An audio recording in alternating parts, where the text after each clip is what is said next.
একটাই বিএম, আমরা গাড়িটার পিছনে ধাওয়া করতে করতে গাড়িটা লাইন হয়ে যায়।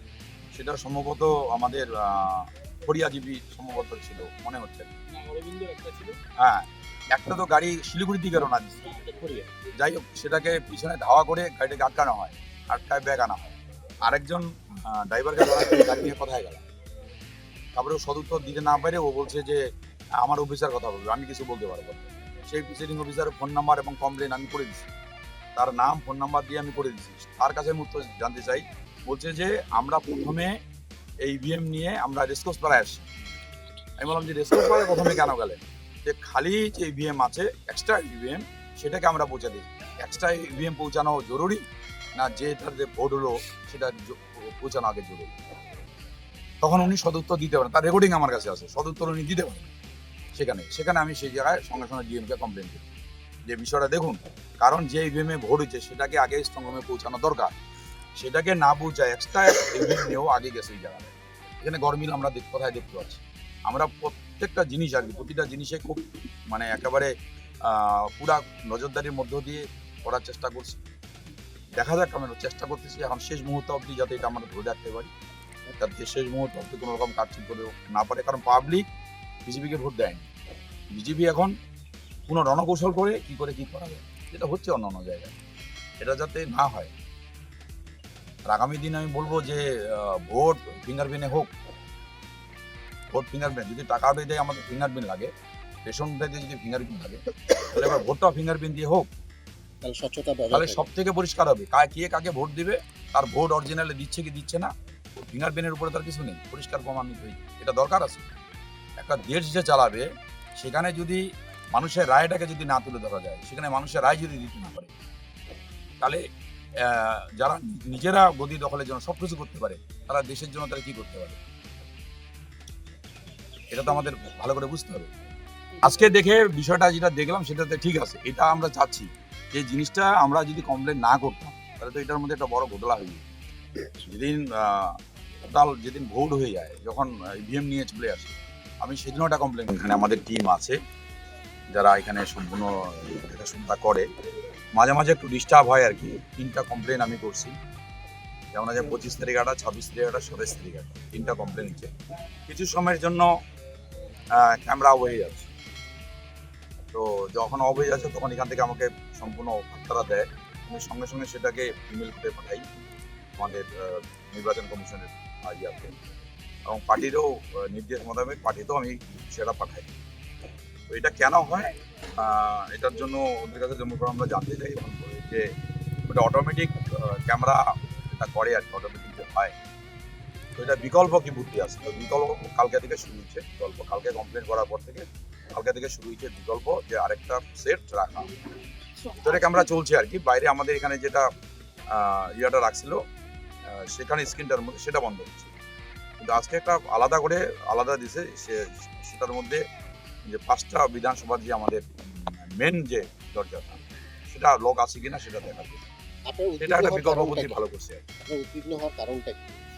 কারণ তো বিভিন্ন জায়গায় শুনতেছেন, এখন তো মানুষের নির্বাচন খুব কম হচ্ছে, নির্বাচনটা তো এমনভাবে ভোট মানুষ দিচ্ছে একজনকে, চলে যাচ্ছে আরেক জায়গায়। আমরা তো বিহার দেখলাম কি অবস্থা বিহার দেখলাম, একটা বিধানসভায় 27টা থেকে 1000 ভোট, 77 সিট সেখানে হার জিত হয়ে যায় 27 থেকে 1000-এর মধ্যে। এই যে মানে বিষয়টা, আজকাল এমন একটা সরকার, কেন্দ্রে এমন একটা সরকার আছে যাকে কোনো মতে কোনো দিক দিয়ে বিশ্বাস করা যাচ্ছে না, যার জন্য সতর্ক থাকতে হবে। আপনি 3টে কমপ্লেন করেছেন বলেন, রিগার্ডিং বিষয়বস্তুটা হচ্ছে যে কেন এই জায়গাটায় বন্ধ হচ্ছে, আমরা এটা জানতে চাইছিলাম যে কেন এটা। আমরা ওই মুহূর্তের মধ্যে, এখন ধরে নেন যে 5 মিনিটের মধ্যে ক্যামেরাটা অফ আছে, তখন যদি কেউ ঢুকে, আবার তারপরের দিন রাত 12টার সময় আবার 2 মিনিটের জন্য খুললো, বন্ধ হলো, তখন যদি বাড়ায়, তাহলে আমরা বুঝতে পারলাম না ও এত ঘন্টা সেখানে থাকবে, জিনিসটাকে বোঝা আছে যে 5 মিনিটে কি করবে। কিন্তু 5 মিনিট একটা লোক যদি প্রবেশ করে যদি আর না বাড়ায়, তারপর যদি ক্যামেরা চালু করে দেয়, জিরো দেখা যাবে না। তারপরের দিন যদি আবার দেখা গেল যে মানে 12 ঘন্টা বা 24 ঘন্টা পর আবার একই সেম ঘটনা ঘটলো, যে 2 মিনিটের জন্য বন্ধ হয়ে গেল, তখন যদি ও বাড়ায় তাহলে তো ধরা যাবে না। যার জন্য আমরা বলছি এটা বিকল্প রাস্তা করতে হবে, তারপরে সেটা করছি আর কোনোভাবে ভোট মানুষ দিচ্ছে একজনকে, চলে যাচ্ছে আরেক জায়গায়, আমরা তো বিহার দেখলাম কি অবস্থা বিহার দেখলাম। একটা বিধানসভায় 27টা থেকে 1000 ভোট, 77 সিট সেখানে হার জিত হয়ে যায় 27 থেকে 1000-এর মধ্যে। এই যে মানে বিষয়টা, আজকাল এমন একটা সরকার, কেন্দ্রে এমন একটা সরকার আছে যাকে কোনো মতে কোনো দিক দিয়ে বিশ্বাস করা যাচ্ছে না, যার জন্য সতর্ক থাকতে হবে। আপনি 3টে কমপ্লেন করেছেন বলেন রিগার্ডিং বিষয়বস্তু।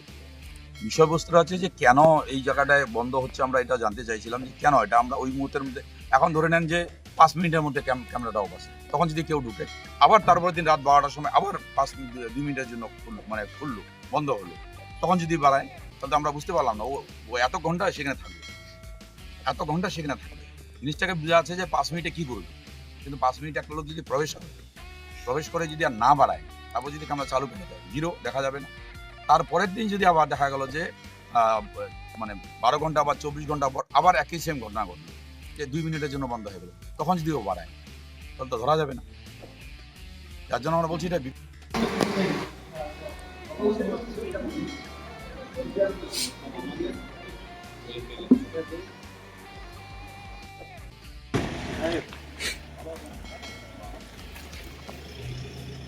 হাত ঢোকে না এই পিনা বাবা।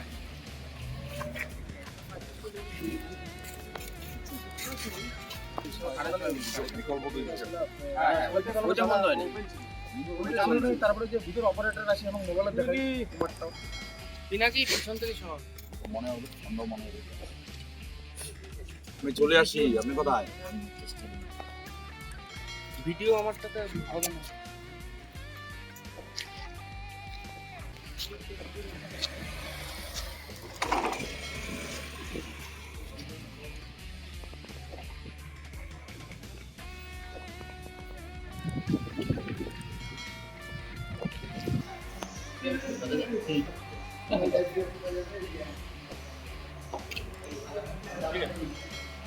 একটু